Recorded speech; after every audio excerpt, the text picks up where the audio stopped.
धारा नगरी एक ऐसा राज्य था जहां सुख और समृद्धि का साम्राज्य था। वहां के राजा खड़क सिंह अपनी न्यायप्रियता और वीरता के लिए दूर दूर तक प्रसिद्ध थे।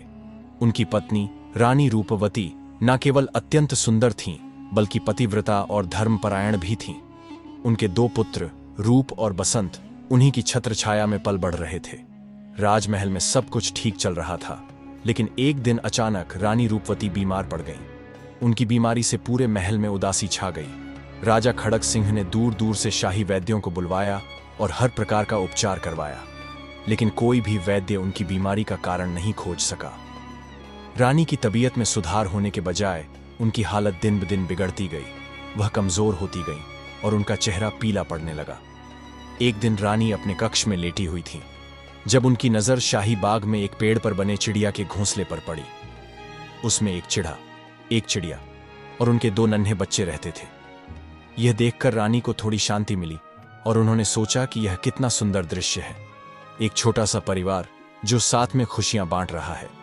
लेकिन कुछ दिनों बाद वह चिड़िया मर गई और चिड़ा अकेला रह गया।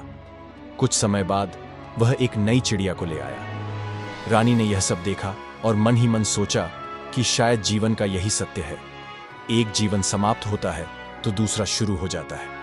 परंतु एक दिन ऐसा कुछ हुआ जिससे रानी का दिल दहल गया। चिड़ा दाना लेने बाहर गया हुआ था और इस दौरान नई चिड़िया ने उन नन्हे बच्चों को घोंसले से नीचे गिरा दिया। वे मासूम बच्चे नीचे गिरकर मर गए। यह दृश्य देखकर रानी का हृदय पीड़ा से भर उठा और उनके मन में अनेक विचार उमड़ने लगे। उन्होंने सोचा, क्या मेरी भी यही स्थिति होगी? क्या मेरी मृत्यु निकट है? यदि मैं मर गई तो क्या राजा किसी और रानी को ले आएंगे? और अगर ऐसा हुआ तो क्या वह मेरे रूप और बसंत को मां जैसा स्नेह देगी, या फिर उन निर्दोष बच्चों की तरह उन्हें भी ठुकरा दिया जाएगा? यह सब सोचकर रानी की आंखों से अश्रुधारा बहने लगी। वह अंदर ही अंदर घुटने लगी और चिंता करने लगी कि अगर वह नहीं रही तो उनके बच्चों का क्या होगा। दुखी मन से उन्होंने अपने दोनों पुत्रों रूप और बसंत को अपने पास बुलाया।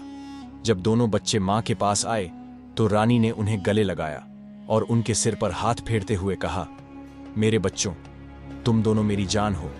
मैं हमेशा तुम्हारे साथ रहूंगी, चाहे मैं तुम्हारे सामने रहूं या न रहूं, लेकिन तुम्हें एक दूसरे का साथ कभी नहीं छोड़ना है। रानी की बातें सुनकर रूप चिंतित हो गया और बोला, मां, तुम ऐसा क्यों कह रही हो? तुम ठीक हो जाओगी ना? मासूम बसंत भी बोला, हाँ मां, तुम जल्दी ठीक हो जाओ, हम तुम्हारे साथ खेलना चाहते हैं। बच्चों की बातें सुनकर रानी की आंखों में आंसू आ गए।